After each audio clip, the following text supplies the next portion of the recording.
পাড়ার লোক দেখছে বটে বিচার করেনি বিধবা হয়ে আমি দুই ছেলের মাও হলো এখনো খারাপ কেউ কবা পাইনি বিধবা হয়ে আমি দুই ছেলের মাও হলো এখনো খারাপ কেউ কবা পাইনি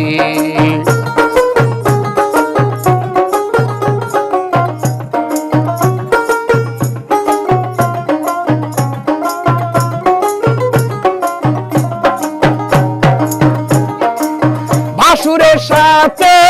কত আলাপ করিন দেওরের সাথে দুই রাত কাটাইন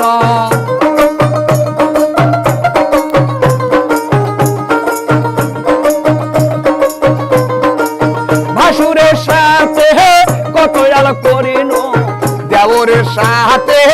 দুই রাত কাটাইন আর আল্লাহ